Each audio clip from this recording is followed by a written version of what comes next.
Hi guys, it's Monday the 21st of September. Don't know where that's come from. Found a bit of wire. Don't use wire in here. Anyway, and welcome to Jacko's Allotment. Hopefully the sound is getting better because I have a microphone. So if it's working better, please give it a thumbs up. Very hot again today. I've had to, if anybody's actually saw Sean Cameron's channel yesterday or last night, I actually had one of my little uploads or videos uploaded, and we had a little chat at the end live. So that was all good fun. And I was actually sat in the Polytunnel when I was doing it, so it was very dark. And Sean did ask me why it was so dark. Well, I had a fishing match all day yesterday, and so I didn't get down to the allotment until round about 6:45. And I looked at the outdoor tomato plants, and yep, I've been done. I've got late blight. Yes, I've got late blight. I'll get it right in a minute. And so yeah, I've just come back down today, and I've pulled 6 plants out. I've got the tomatoes outside, the green ones. See if I can ripen them up. If they ripen up before they actually start going black and blech, then fine. Otherwise, tomorrow, probably or later tonight, I'm going to make a judgment call. If I don't think if they're not going to ripen up quickly enough, I'm just going to make more green tomato chutney. I've got a house full of it at the moment, but you're just going to waste. So one of the other things as well is a lot of people take their blight-affected tomato plants away from the plot and take them home and put them in their recycle bin to go to the municipal, whatever you call it, municipal dump or whatever you want to call it.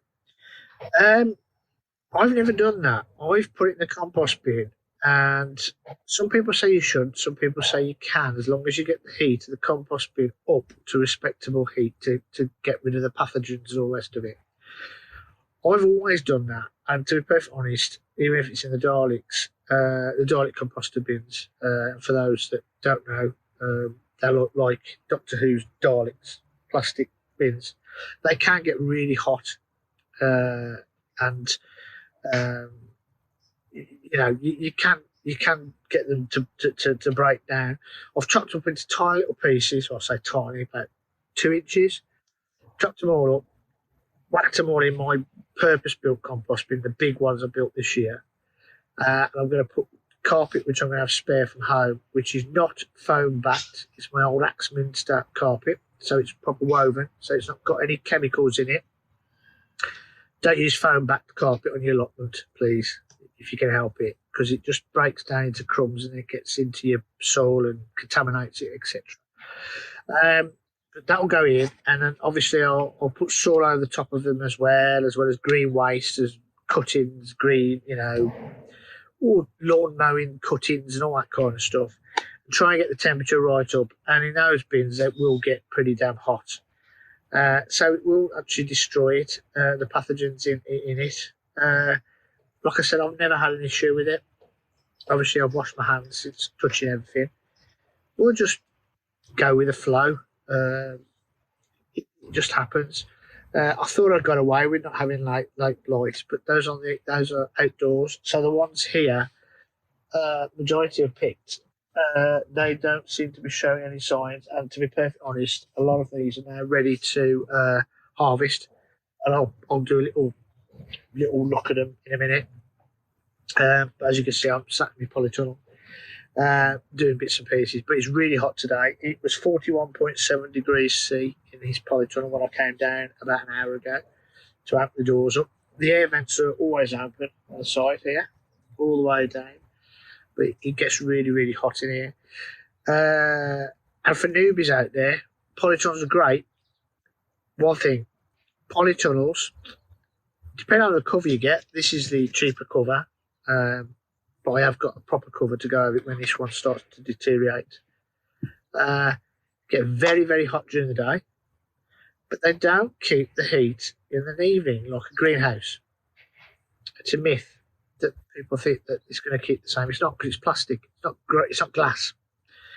So it does cool down in the evening. And also, if you've got a really good polytunnel with no gaps in the doors or whatever, then it will keep the heat a lot longer. But the majority of them, they do lose quite a bit of heat during the evening. So greenhouses, are actually a hell of a lot better. And that's why a lot of people start off their seedlings in greenhouses and they get a lot better results than starting off in polytunnels. Polytunnels are brilliant in the summer or just before summer, just moving into summer, because you can obviously bring your seedlings in and get them established and harden them off like a cold frame, but it's a bit warmer in a polytunnel. And you can harden them off and you can get them started and growing. And they are big, so you've got a lot more room. And then obviously during the growing season, they're great for growing tomato plants, grapevine at the back here, and I've got a cabbage here, and I've got leeks and whatever. So they're pretty good for that.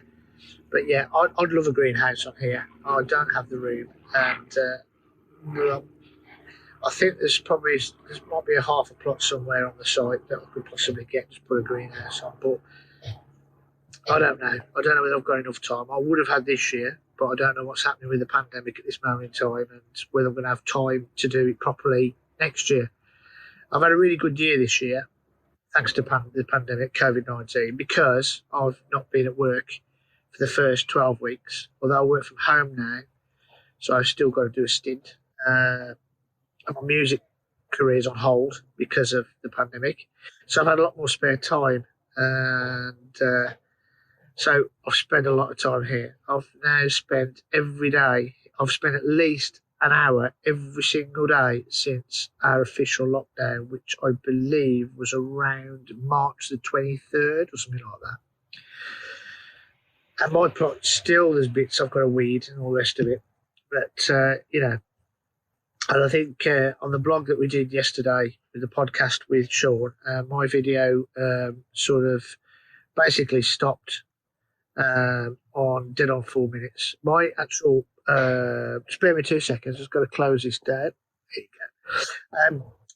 My actual blog was 4 minutes and 29 seconds. I couldn't get it any shorter, and if you probably watched it, I was rushing, if you know what I mean. I done one previously, it was 7.5 minutes, which I've already uploaded onto my channel. So 4 minutes isn't a long time to really explain a whole plot, but we did it. We got there, and it was really good fun, and it was lovely for mine to be shown on that particular podcast. But yeah, and at the very end of it, the last 29 seconds, I just explained that this is my plot at the end of it, and I gave one caution for newbies to having a plot, having an allotment site, shall we say. It's hard damn work. Don't take one on if you can't put the time in, honestly, because it'd be so demoralising to you, and you won't enjoy it. So you've got to make sure you've got time. And I'm not saying you've got to spend 9 hours a day down there. You get a plot, brilliant. So then set yourself a diary of what you want to do and plan each day. What do you want to clear? If you take on a new plot, and it's an absolute tip, cover as much as you can and then work on little chunks each day or each other day or each weekend. If you've got a lot of junk and rubbish like cans, glass, or I would suggest you basically get a great big bin and you start filling bin bags up. Get all that rubbish off the site first thing. Don't bother digging anything over. Just get rid of the rubbish. Then draw it out. Work out what you want to do, what you want to grow, what you like eating. That's another thing. What you like eating. Don't grow stuff you don't like eating. I don't grow Brussels sprouts any longer. I only grew them for my father. But obviously now that unfortunately he passed away this year, there's nobody to eat them. My mother will eat them, but they are hard to grow as well, I've always personally found. But you need to plan it. Keep planning it each day, each week. Write it down in your diary. Write a diary. These videos that I do aren't really intended. They're not make money or anything like that. Never done it for that. They were intended purely for me as a diary. And obviously with other people sharing their thoughts and ideas on YouTube and other social media platforms, I thought, well, I'll tell you what, let's have a go at it. So, and actually, you can see my face because when I first started, I just didn't want people to see my face. Even though I've been for 30 odd years of my life entertaining people on stage in my music career, it, no, I didn't like it. But it's okay. It's all right. I'm getting over now listening back to my accent because it is a very, very black country accent at a certain point, shall I say. But yeah, I'm rabbiting now. It's 10.5 minutes long, this is, but it was just a catch up, really, as a face to face type of thing. I am going to start doing one a week where I'm actually doing something, as much as sowing some seeds, digging over a part of the plot. So I'll try and do those, and now I've hopefully got this sound sorted. It'll be a little bit easier on the old ears for you guys, and also I'm practicing my editing and all the rest of it. So hopefully it'll be a bit more interesting. So before I go, I will show you the tomatoes that are left in here. If I get this, there you go. Those are those pineapple ones. They're called pineapple. They are huge. Those are ready now. I've done really well with my chilies the first time. I'm going to try and get them in picture. There you go. I think you can see them. Can you see them? There you go. And then if you go over here, there's some more bits and pieces, some more tomatoes down here. And there's a cabbage here. Some very weird looking leeks, etc. But anyway, I won't bore you to tears any longer. I hope that's okay for you all. Please like and share. I'll bring some more interesting blogs to you in due course, especially in the winter, because everything's so shut up shop and stop growing. And we all know there are things you need to do. And that's like I say, coming back to planning your allotment, planning your plot, plan when you're going to do things, especially during the Christmas. Like get your onions in there, your garlic. If you're going to overwinter onions, get your garlic in. I always keep failing on that. I have ordered some from the Isle of Wight garlic farm, which is where I always get mine from. You always know they're going to germinate. They're always brilliant. So yeah, take care, everybody. Look after one another, and see you the other side of this second wave, possibly, of COVID-19.